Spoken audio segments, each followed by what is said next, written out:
On the Narrow Road to the Deep North by Lesley Downer. This is a detailed summary of Lesley Downer's travelogue, which chronicles her journey following the path of the 17th century Japanese poet Matsuo Basho. The narrative interweaves the author's modern-day experiences with the historical and literary context of Basho's original pilgrimage. In the spring of 1689, the frail 45-year-old poet Matsuo Basho set out from the outskirts of Edo, Old Tokyo, on a 5-month walking journey to the remote northern provinces of Japan. Dressed as a priest and accompanied by his friend and disciple Kawai Sora, Basho sought to visit places famous in poetry and history, hoping to reinvigorate his creative spirit. Nearly 300 years later, Lesley Downer, an English writer with a deep love for the traditional Japan of Basho's haiku and hokusai's woodblock prints, decided to retrace his arduous route. Her journey begins where Basho's did, on the road to the deep north. Downer's travels start in Tokyo, but she soon leaves the city's modernity behind, taking a train to Shirakawa. Here, she encounters the enduring inefficiency of rural Japan when a grizzled old man at the station's information desk informs her there is no bus to the historic Shirakawa Barrier. Undeterred, she decides to walk the 12 miles. The barrier was once a major checkpoint separating the civilized south from the wild northern territories of Oshu, a place that held a magical allure for poets. When Basho reached it, he was so moved by the thought of all the poets who had passed before him that he was initially unable to compose a verse.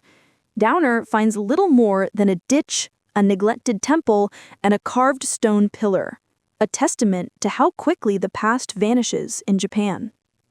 Her solitude is broken by 3 friendly old men, a farmer, a carpenter, and a local government officer, who are on a day trip.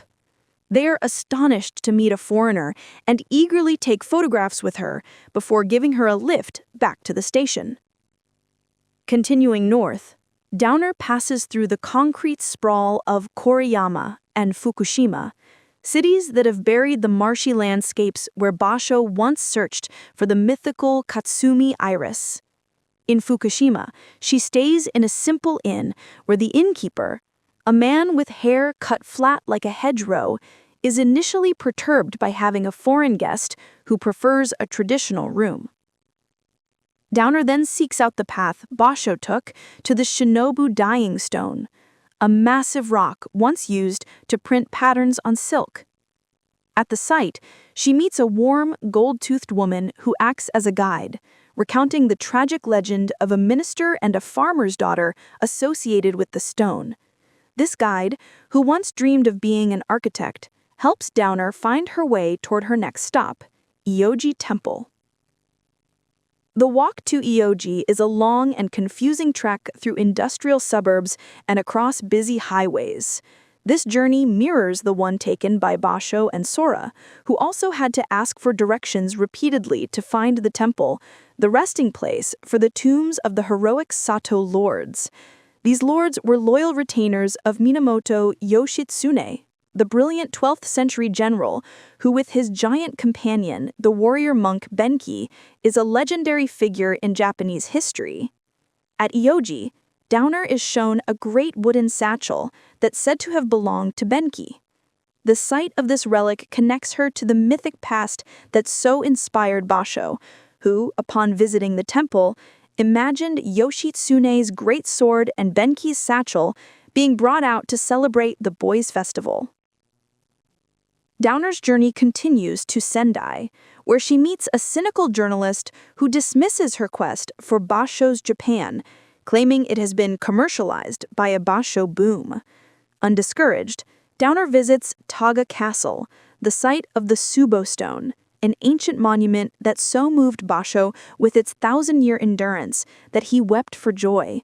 For Downer, the site is a dusty plateau with foundation stones, but it evokes the history of the fierce northern Azim tribes who once fought the armies of the south. From Sendai, Downer travels to Hiraizumi, once the magnificent city of gold and capital of the northern Fujiwara lords. For 100 years, its splendor rivaled Kyoto's, funded by the region's abundant gold, until it was destroyed in the 12th century. It was here that Yoshitsune, fleeing his vengeful brother, sought sanctuary. At the Takadachi, the site of Yoshitsune's palace, Basho was overcome with emotion, contemplating the hero's tragic end. He wrote one of his most famous haiku. Summer grasses. All that remains of mighty warriors' dreams. Downer finds the hilltop quiet and empty, a powerful space where she feels close to both Basho and the past. Her visit to Hiraizumi concludes at Chusongji Temple, where she sees the Konjiki-do, or Golden Hall. This exquisite gold-leafed mausoleum is one of the few structures to have survived the city's destruction. Here she has a memorable encounter with a young monk with a schoolboy's face who, before returning to his family duty at the temple, had worked in computer software in Tokyo. Leaving the main highway, Downer turns west into the mountains, just as Basho did. She hitchhikes and is picked up by Shiyuko, a motherly woman with a deep, warm voice, and her friend Mochi-san. They are part of a counterculture community living a simple life in the mountains, and their kindness is a welcome respite. They drop her at the hot spring town of Narugo, a place Basho passed through on his way to the formidable Shitomae Barrier. It was after crossing this barrier that Basho and Sora, exhausted and caught in a storm, were forced to spend a miserable night in a border guard's stable, tormented by fleas and horse urine. Downer discovers the old path over Natagiri Pass, a hard but exhilarating climb through wild, untamed moorland. She shares a moment with a group of locals collecting baby bees for a canning factory before descending into a lush, green valley on the other side.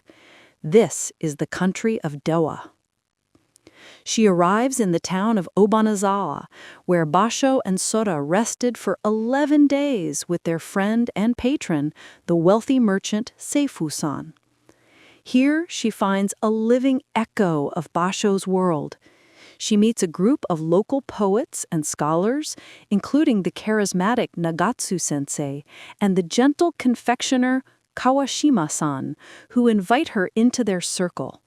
She stays with the Kawashima family, sharing meals, helping in the kitchen, and participating in poetry gatherings that feel just as they must have in Basho's time. She discovers that in this remote town, the sophisticated culture of linked verse is not a historical artifact, but a vibrant, living tradition. From Obanazawa, Downer makes a detour south to Yamadara, the mountain temple. This spectacular temple complex is built into the cliffs and rocks of a holy mountain. Climbing the 1,000-stone steps, she feels the profound stillness that inspired Basho's haiku about the cry of the cicada shrilling into the rocks. Her journey then takes her into the heart of the mountains. She walks through a series of stunning, isolated valleys, staying with farming families who live a life seemingly untouched by the centuries. In one village, she is welcomed by a woman she calls Okasan, mother, a strong Eizo matriarch. She shares their simple food, listens to their stories of bear hunting and silkworms, and is struck by their deeply communal existence, so different from the modern Japan she knows. Eventually, her path leads to the Mogami River. At a desolate spot named Motoaikai, she finds the very place where Basho and his companions boarded a rice boat to travel down the treacherous rapids. She takes a modern tourist boat, a Basho Line adventure, down the same gorge, past Shiraito Falls and the lonely Hermit's Hall. The final stage of her quest is a pilgrimage to Dewa Sanzan, the 3 sacred mountains of the north, Haguro, Gasan, and Yudono. This was the spiritual climax of Basho's journey, and Downer feels the same anticipation. At the foot of Mount Haguro in the village of Toge, she seeks the Yamabushi, the ascetic warrior priests of the mountains. After several false starts, an artist who claims to be a Yamabushi, and a cynical priest at a temple housing a shrunken, self-mummified monk, she finally meets them. She is welcomed into the home of Hayashi-san, a young, powerful, and charismatic Yamabushi with a shaven head and a hearty laugh, who runs a pilgrim house. She also meets a gentle elderly man who is a Matsuhiji, one who has completed the grueling 100-day winter austerity, and he shares his diary of the experience. Downer joins a group of pilgrims from Fukushima to climb Mount Gasan. The climb is arduous, a trial of endurance across rocky slopes and patches of snow. With her group, she feels for the first time like an insider, sharing in the collective purpose and spirit of the pilgrimage. At the summit, they worship at the shrine before descending the steep path towards the most sacred mountain, Yudono.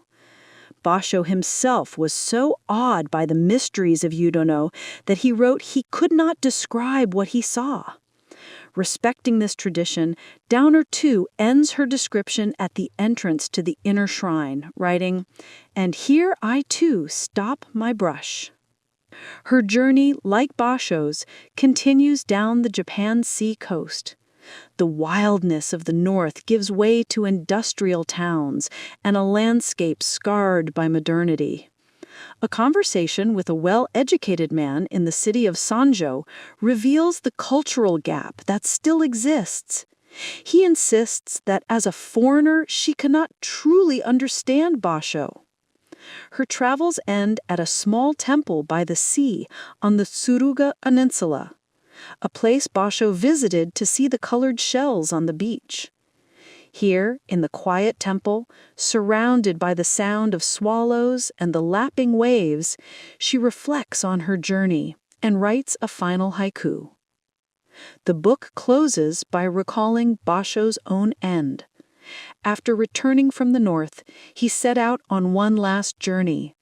He fell ill in Osaka and died, but his final poem expressed the spirit that had defined his life, a wanderer whose dreams would forever roam across the withered fields.